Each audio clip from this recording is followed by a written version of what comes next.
Hello, Internet. Today we are going to talk about the most important things you need to know about psychedelics. Just as a quick background, my name is Dr. Alok Kanoja. I spent 7 years studying to become a monk, where I did weird, esoteric spiritual practices in places like the Himalayas. And then I went and became a psychiatrist, trained at Harvard Medical School, where I served on the faculty for a couple of years. And today I'm going to explain to y'all what I think you need to know about psychedelics. So everyone's super excited about psychedelics. There are studies that show that in treatment-resistant depression and PTSD and even addictions, psychedelics have therapeutic potential. But more than that, there are Netflix series about psychedelics, and all of the podcast bros are talking about psychedelics. And everyone in Silicon Valley is using psychedelics, and everyone is having transformative and healing experiences. So that means that everyone should be doing them, right?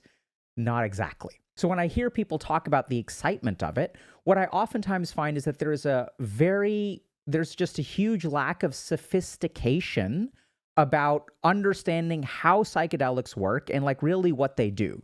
So just to give you all a couple of examples. So as a medical doctor, if you ask me, hey, does this treatment work? There are all kinds of questions we ask, like what is the dose? Which psychedelic are we talking about? Are all the psychedelics the same? Do different doses of different psychedelics produce different effects? Which ones are effective for addictions? Which ones are effective for trauma? How effective are they?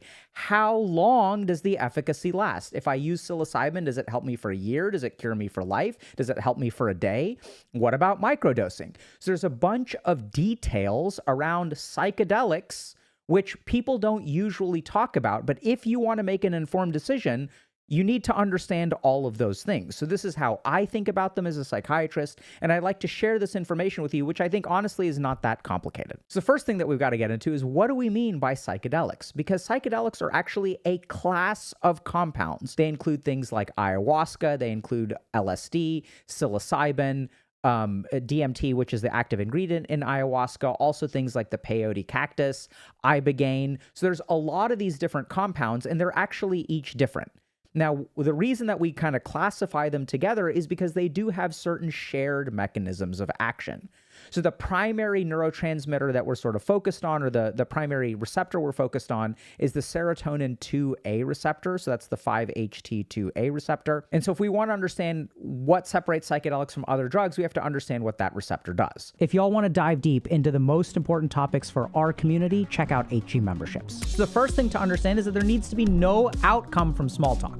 This is a Vasana too. Your mind is Vasanas all the way down. So the key thing about detachment is not that you don't have wants, it is that your wants do not control you. Membership grants you access to monthly streams, as well as a back catalog of a year's worth of content, in addition to quests and so much more. If you're interested, you can sign up for $10 a month at HealthyGamer.gg/memberships, or click the link in the description below. Hope to see you there. So the 5-HT2A receptor does a couple of different things in the brain. The first thing that it does is it affects things like mood and anxiety. So the 5-HT, the serotonin receptor, is also what we're sort of focusing on with antidepressant medication. So we know that if we alter the serotonin transmission in your brain, it will affect things like your mood and your anxiety. Now, generally speaking, when we boost serotonin transmission, mood, like depressions, feelings of sadness and things like that go down, feelings of anxiety go down. But this is where things get fun with psychedelics. Because psychedelics, when we're talking about the 5-HT2A receptor in particular patterns of activation, there are also other things that this particular receptor does. The first thing that it does is that it increases things like neuroplasticity and neurogenesis. So what this means is that it changes the way that our brain wires itself, or is wired, actually can cause stimulation of something called BDNF, which is a brain-derived neurotrophic factor, which actually causes an increase in the growth of our neurons, causes new neurons to be born. So we start to see lots of changes in the connectivity of the brain. So let's look at that in a little bit more detail. So here we have MDMA, ayahuasca, psilocybin, and LSD. These are probably the 4 most well-studied psychedelics. Here's the serotonin receptor, and what we see is that we can see mood disorders and other mental disorders. They have antidepressive effects, anxiolytic effects, also reduce suicidality, and can alter things like alcohol usage and PTSD. So now let's take a look at what the serotonin receptor actually does. Psychedelics are serotonin 2A receptor agonists, including LSD, ayahuasca, DMT, and psilocybin, also MDMA. So the 2A receptor, and specifically psychedelics, also increase the functional connectivity of the brain. So psychedelics are different from traditional antidepressants and anti-anxiety medications because they do a couple of other things. So they have those mood-reducing effects just like antidepressants. But what we also know about psychedelics is that they increase neuroplasticity, which is the ability for our brain to rewire. They increase neurogenesis, which is the ability of our brain to grow new neurons, like basically reproduce neurons. That's mediated by something called brain-derived neurotrophic factor, which is something that stimulates neuronal growth. And then they also increase the way that our brain, or change the way that our brain talks to other parts of our brain. So they change the connections between different parts of the brain. So we see neurogenesis, we see neuroplasticity, and we see functional connectivity changes. What psychedelics do is change our brain into edit mode. So this is something that I want y'all to understand. So when I work with people with psychedelics, I've seen two things, okay? I've seen a lot of people will use psychedelics, and in clinical settings and certain like shamans and things like that, they will have positive transformative experiences that lead to significant improvements in their mental health. But I have also seen a ton of people who have used psychedelics and really screwed up their brains. I've seen psychedelics not only be used to treat PTSD, but I've seen plenty of people who have used psychedelics and have traumatized themselves through bad trips. So they'll trip so hard that it'll basically be like a PTSD-inducing experience. Their physiological wiring changes to where they're constantly anxious, their adrenaline is pumping, their cortisol levels are high. And remember, we're putting the brain and body, the physiology, into an edit mode. So when the psychedelic trip ends, they're control S-ing, and they're basically locking their nervous system into a highly stressful state. I've seen the development of PTSD. I've seen the development of things like panic disorder, which are also like the reason that you develop a panic disorder is because your physiology has been locked into a highly anxious state. And so if psychedelics can be incredibly damaging and they can be incredibly healing, how does that work? And if we understand that what they basically do is allow us to edit our brain, this starts to make sense. Right? Because if I'm editing my brain, but the experience that I'm having is incredibly negative and traumatic, then I will sort of wire my brain in a traumatized way, wire my physiology in a traumatized way. But if I have a positive experience with psychedelics, then I will have a sort of positive, wiring, if that kind of makes sense. So what psychedelics basically do is turn our brain into edit mode where we can start editing the source code.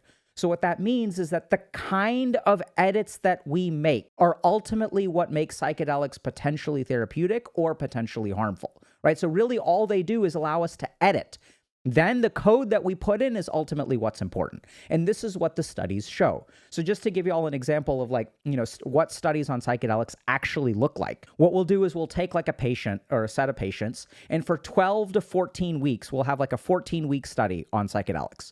What these people will do is they will go to a medical clinic where they will work with a therapist for the period of 14 weeks. They'll do some amount of therapy for like 3 or 4 weeks where they kind of say like, okay, like what do you want to work on? Tell me about your trauma. So the therapist knows what your triggers are, what you're trying to focus on, what your goals are. They also know what to protect you against. So for 3 or 4 weeks, you'll kind of do this kind of therapy, and then you'll have your first psychedelic dosing. You have a psychedelic dosing, and this is what's really crazy, okay? So in some of these studies, you'll have a dyad of therapists, one male and one female, who will sit with you for 8 hours over the course of the psychedelic trip. Very safe location with 2 trained professionals for 8 hours, making sure that everything goes okay. After the psychedelic trip ends, you then have 3 or 4 more weeks where you take all of these revelations and you start to integrate them into your life, into your identity. You try to process, you sort of get rid of the bad, lock down the good, and then you'll have a second dosing where you go through the same process, then you kind of sort of integrate that into your life. Sometimes people will have a third dosing, and then in the last few weeks of therapy, what you'll do is you'll sort of take all these psychedelic experiences, like I met my ancestors and I discovered the nature of the universe and I felt connected to all human beings, and this is what's really important. Then the therapist will be like, okay, that's really cool. How are we going to take those revelations and integrate them into long-term change in your life. How are you going to deal with people differently? What are the choices you're going to make? How are you going to relate to your job? How are you going to talk to your kids? How are you going to repair your relationship with your ex-wife now that you feel super connected to all people and you realize that she wasn't a bad person, she was just doing the best that she could?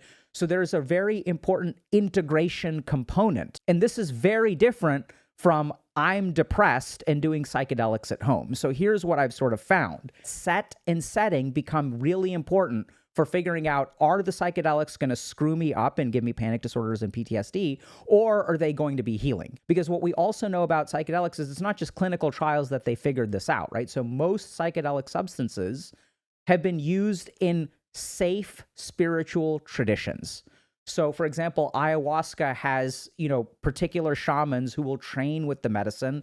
I worked with people like this who will go for like 1 month and they'll be like in the Amazon rainforest guided by like shamans you have a very restricted diet. They'll give you ayahuasca. Sometimes you'll take it every day for about 30 days. Sometimes you'll eat very little. And you have a lot of people who will sort of guide you through the process. And in cases where your mindset is good, positive, you're kind of focused, you're ready to do something, and you have enough support structure, whether that's a shaman in a spiritual tradition or someone like a medical doctor, like a psychiatrist, those become really, really important for sort of creating the healing effects and protecting you from the negative effects. And what I've seen is that there are a lot of people who think, oh, psychedelics can cure me of my PTSD, but they have no idea that the studies that show that are 14-week trials where therapists are sitting with you for 8 hours during the trip, where someone is sort of there and sort of protecting you and keeping you safe.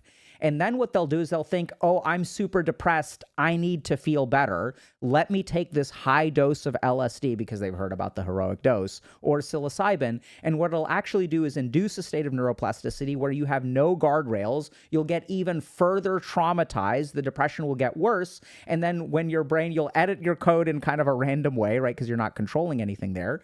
And then when you hit Control S, you end up more screwed up than before. Well, the main mechanism of action is that they induce neuroplasticity, but what happens when your brain is in the neuroplastic state becomes incredibly important. So next, let's see which kind of psychedelics have what effects on which diseases, right? So if you guys are like wondering, this is a great paper. It's called Efficacy and Safety of Psychedelics for the Treatment of Mental Disorders, a Systematic Review and Meta-Analysis. And by the way, when we say, oh, psychedelics are healthy for you, and people are like swearing by them, I don't think that most people understand this level of data, right? This is, when I prepared this video, this is just one of the papers that I looked through, right? So you got to really be like informed, y'all. Like I know that people are talking about things on podcasts, but that's not the same as this. So let's take a look. So if you look at this, right, this shows a bigger improvement than this. Does that make sense? This shows a greater reduction in symptoms than these. If it crosses the middle, by the way, that means that there's not a statistically significant result, so it basically doesn't show a benefit. So what this means is that if we do one measurement, so if we do a single post measurement, so here you are before the psychedelic, here you are after the psychedelic, we see larger effect sizes.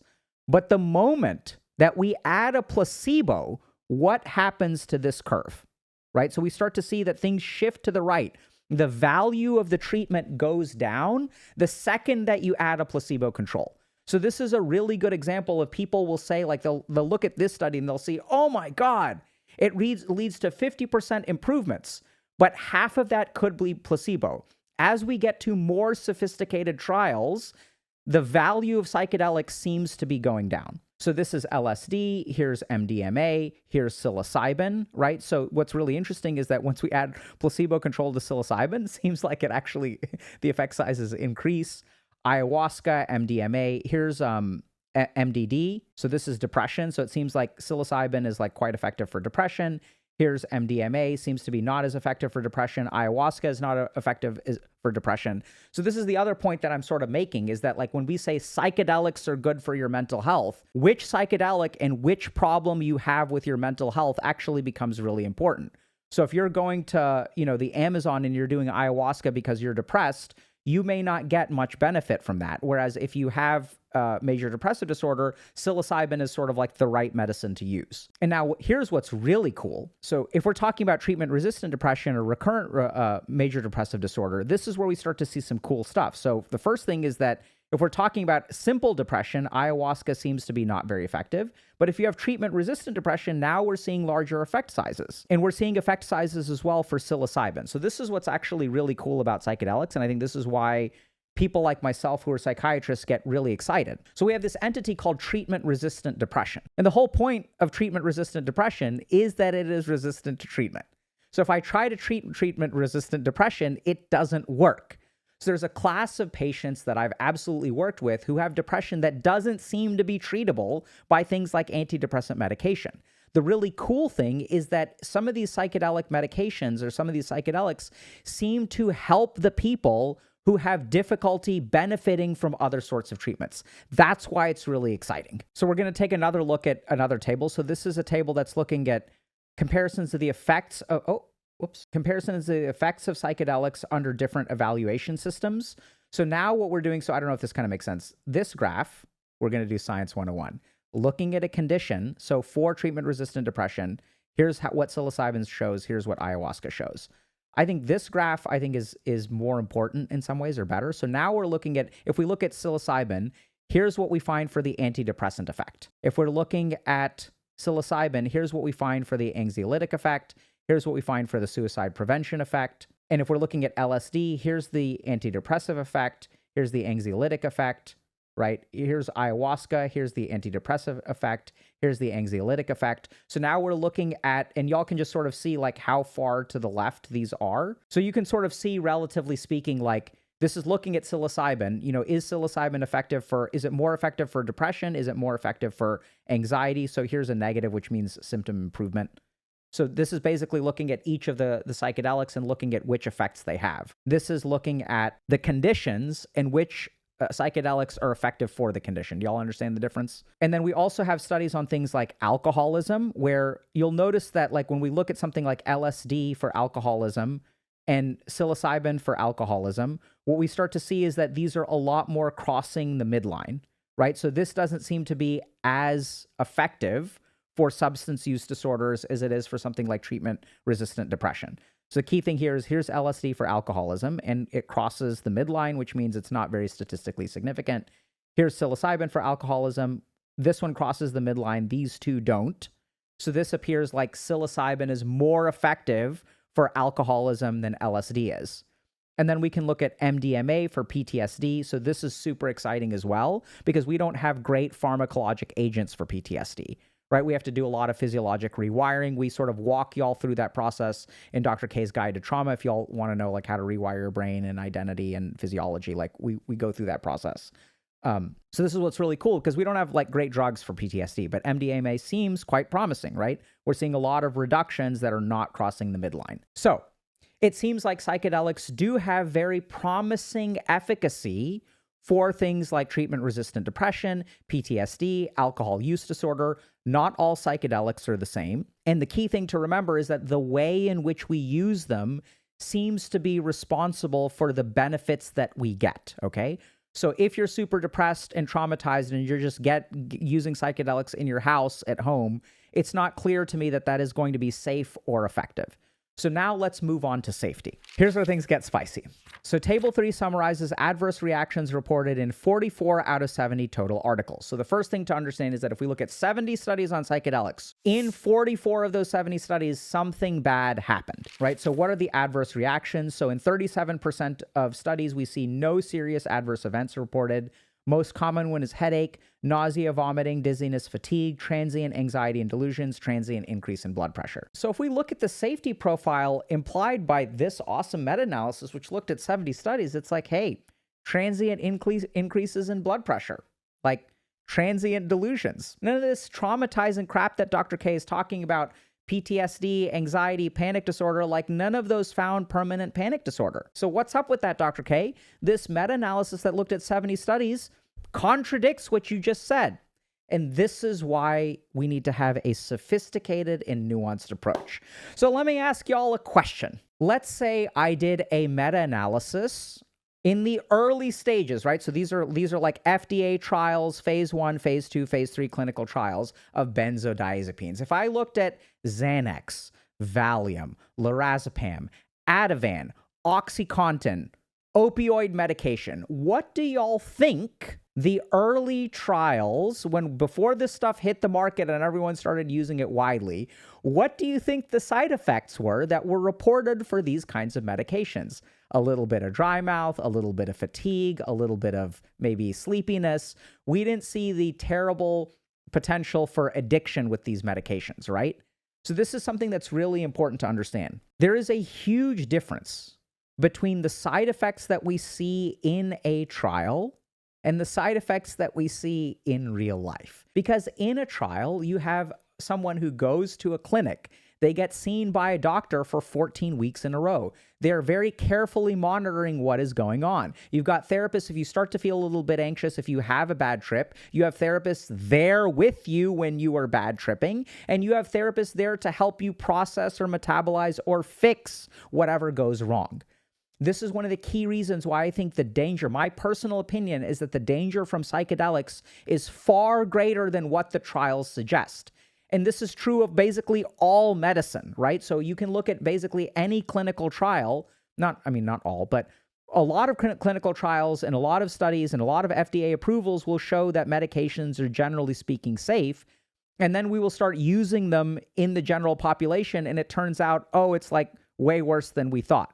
The safety and efficacy profiles of medications, generally speaking, after they get widely used, the efficacy goes down and the safety risks actually get worse. So I'll give you all just a couple of examples. So thalidomide was a great anti-nausea drug that we used for cancer treatment. Awesome, looked wonderful, things like that. People started taking thalidomide when they had cancer, and then it worked really well. So then some doctors were like, oh, cool, like this is such a powerful nausea drug. You know what other group of people gets nauseous a lot? Pregnant women. So we started giving thalidomide to pregnant ladies. And guess what happened? They started giving birth to children without arms or legs. Like legit, that's not an exaggeration. I'm not using this for clickbait. That's like literally what happened. So it is a huge teratogen, really, really dangerous. Now thalidomide is not available on the market anymore because of safety concerns. We see that a lot with other kinds of medications as well. So another good example of this is antidepressants. The efficacy of antidepressants is probably way less than we originally thought. And furthermore, we're now starting to see things like SSRI withdrawal syndrome. We're seeing permanent sexual side effects in small cases of antidepressant usage. We weren't aware of those dangers when we were looking at the original trials. So my point here is that you have to be really careful about the safety profile that is found in a clinical trial. And the key thing is, if you want that safety profile, you need to duplicate the structure of the trial, because they're safe when a pharmaceutical person, when like a lab is making a precise milligram amount, which is administered to you, not some crap that you ordered off of the internet or grew in your backyard. I have never seen a single person who uses psilocybin, even when they grow it, who is measuring the concentration of psilocybin in the magic mushrooms that they're growing in their garage. Right? So the safety profiles that we're seeing from the trials are very different from real world use. So now we're going to get to two fun things, okay? Next thing we're going to talk about is microdosing. So microdosing is like all the fad nowadays. I've met a ton of people who really love to microdose. So microdosing is when you take, a small dose of psychedelics, and this also is where like we have to get technical, because what is the dose of microdosing, right? So there's no clear consensus. So if we're asking, is microdosing effective? Is it safe? The question becomes, which psychedelic are we talking about? And at what dose are we talking about? I don't hear this level of precision, so we can't say it is safe or unsafe or effective or ineffective unless we actually specify those things, okay? That's the first problem. So second thing is that in my experience of microdosing, in the sense of the people that I've worked with, what I tend to find is that microdosing gives a lot of subjective benefit. So when people microdose, they feel a lot better. They feel like it has a very large impact. But that is, generally speaking, I think, kind of sus, TBH. And the reason for that is because a subjective experience of feeling better does not necessarily tightly correlate with an actual clinical improvement. And the best example of this is something like Adderall or stimulant medication. So if you take someone with ADHD and you give them Adderall, what many of them experience is that they are non-functional without Adderall. Without my Adderall, I can't do anything. And with my Adderall, I become a completely different human being and I can accomplish a lot. So the subjective benefit of Adderall seems to be very high for people. But if you look at studies, how much does Adderall improve your actual concentration? On average, if you do meta-analyses of studies, it leads to a 30% improvement in ADHD symptoms. Compare that with psychotherapy. So psychotherapy over the course of 1 year, if you really stick with it, improves ADHD symptoms by about 69%, right? So it is more than twice as effective as stimulant medication. But if you ask someone, how much does psychotherapy help you? How much does Adderall help you? There is a subjective difference in how much people think it helps them. So if I give someone a year of psychotherapy, they're going to be 70% better in relation to their ADHD. If I give someone Adderall, they're going to be 30% better with their ADHD. But if I ask someone, how much better are you? The Adderall person will say, I am way better. I'm like 100% better. And the psychotherapy person will say, I'm about maybe 50, 30, 70% better. They'll say something like that. And that's because we have this bias in our brain where the speed of something working increases the magnitude of the effect. So since Adderall works right away, since I notice a difference, that sort of my brain sort of changes the calculation. I don't need to get more into that, but I hope that sort of makes sense.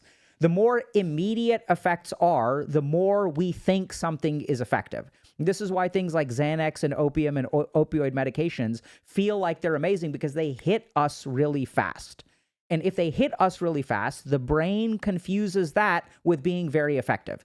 So our brain confuses onset of action and speed of effect with magnitude of effect. This is basically what I think is going on with microdosing, where a lot of people feel like they're doing better.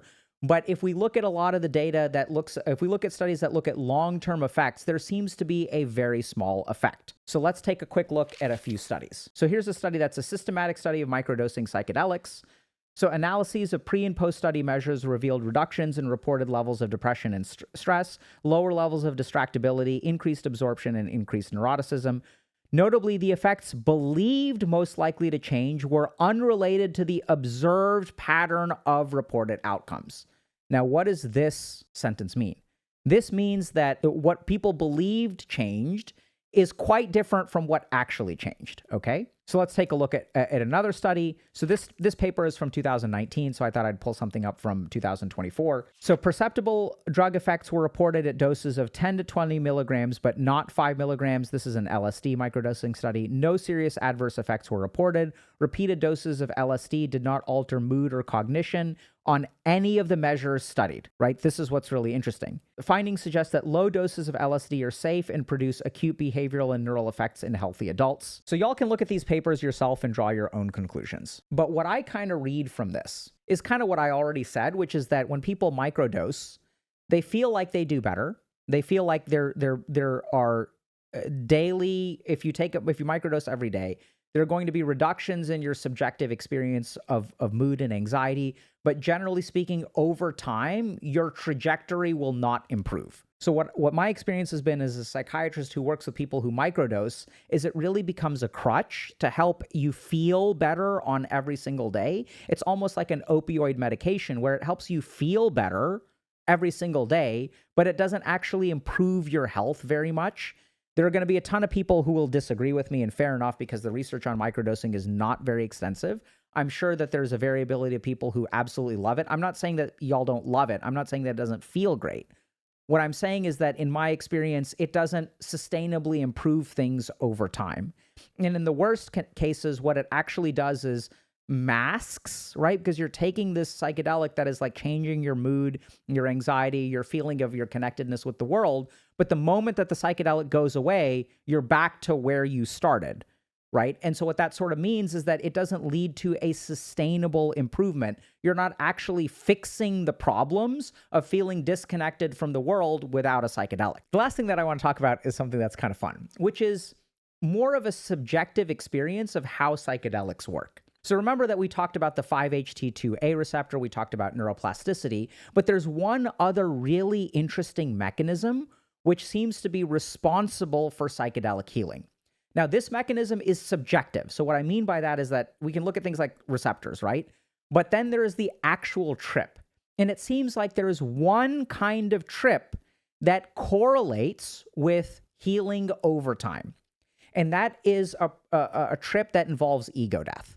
So if you have a psychedelic experience that involves just looking at colors, this does not appear to cure depression or treat PTSD. The trips that actually involve healing are ones where your sense of identity starts to crumble and fall apart, where your sense of connection to other people increases. And there's actually studies on this, so I want to show you all. This is super cool. So someone did their thesis specifically on ego death. So prescribed ego death, the therapeutic effects found in the psychedelic-induced absence of self. So some researchers hypothesize that the therapeutic effects of psychedelics come from their acute subjective effects, specifically ego dissolution. By reviewing 5 studies that examine this correlation, this review found that the majority of the studies could present a moderate correlation.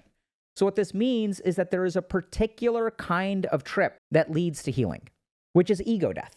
And the really fascinating thing about this is one of the most common questions that I get is, what is the connection between psychedelics and meditation? Because in meditation, we also have improvements in PTSD, we have neuroplasticity, we have increases in BDNF, we have improvements in depression, we have improvements in treatment-resistant depression, we have improvements in addictions.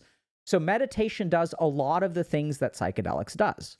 And if you practice esoteric techniques of meditation, you will oftentimes have psychedelic-like experiences. You'll travel to other dimensions, you'll feel connected to all of humanity. And we know that one of the things that happens in meditation is that our ego starts to dissolve. There are some techniques that we'll specifically teach. Y'all can check out Dr. K's guide, where we do techniques like shunya meditation and stuff like that, which are sort of designed. These are specific techniques to trigger this ego dissolution process, okay? So it seems like ego dissolution is really important. And this is where I think that this is where meditation and psychedelics really overlap. And I think it's really cool that there are some techniques in meditation that induce ego death, and psychedelic trips that induce some amount of ego dissolution are responsible for healing. So let's understand why that is. So if we look at mental illness has a lot to do with me, right? So when I experience PTSD, I feel broken. I feel traumatized. Or I don't feel traumatized, I am traumatized. I feel broken. I feel unlovable. When a child is abused by their parent, they develop an identity of being unloved. Even if we look at something like depression, what is going on in depression? In depression, we have a hyperactive ego. Now, what do I mean by that? This is why I'm being technical. I'm talking about the sense of self. So if I ask someone who's depressed, I say, tell me about yourself. They'll say, I'm a loser. I'm pathetic. It doesn't mean that they're egotistical in the sense that they think highly of themselves, but their identity is very, very robust and concrete. I'm pathetic. I'm a loser. I'm worse than everyone else. Everyone would be better without me. We also see very, very hyperactive ego in things like the incel population, right? I'm a beta. Other people are alphas. I am this. I am this. I am. So if we sort of stop and think about what's really going on there, in a lot of our mental illnesses, and the ones that are, it's really interesting, right? Because they're very effective for the mental illnesses that have a large part of ego. We don't see a huge ego in schizophrenia. We don't see a huge ego in OCD. We see huge egos in addictions. Oh yeah, I'm a loser. I'm pathetic. I'm an alcoholic. Like, I should be able to control myself. I'm undisciplined. I'm lazy. So these 3 mental health diagnoses, depression, PTSD, and alcohol. These are the statements that when I'm a psychiatrist sitting with a patient in my office, they make a lot of I am ... statements, right? These diseases relate to our sense of identity. And so it's really cool that, like, since ego dissolution happens, and what happens in ego dissolution is, you know, who you are, you don't feel like you're bounded by this. Like, I'm over here and you're over there, right? So I exist over here. This is the boundary of me. I have a physical body, and you have your life and I have my life. These 2 things are not connected. But when we have an ego dissolution experience, my sense of self dissolves. I just exist. I exist in a neutral way. I begin to realize I'm not the body, like I am that which exists transcendently beyond the body and all this kind of stuff. Look, we talk about all this crap in a ton of other content that we'll try to link down below if you guys want more details on this stuff. I think it's just really cool that ego death seems to be responsible for this healing. And so ego death seems to be the kind of trip that you need to have if you want to heal in these ways. And when I work with psychiatrists and psychotherapists who do psychedelic-assisted psychotherapy, what I find with them is that oftentimes that reintegration stuff, right? So you have this sense of connectedness. And then once you have this experience, helping yourself live in a way that includes that experience, integrates that experience. Like, okay, if you're connected with all the other human beings, how are you going to be more compassionate towards your ex? How are you going to be more compassionate towards your colleagues, towards your kids, towards your boss? So it seems like ego death is really critical. And I don't think it's surprising at all that as we engage in ego death experiences, even through the process of meditation, we see similar clinical improvements. So I hope that this has been a useful video for y'all. We've been wanting to talk about psychedelics for a long time. We've talked about it before, but I think this is... So the TLDR is, do psychedelics work? Are they healing? Chances are the answer is yes, but under very specific circumstances. Are they incredibly powerful? Absolutely. But don't go playing with fire unless you're ready to get burned. So at the end of the day, are psychedelics effective? Are they safe?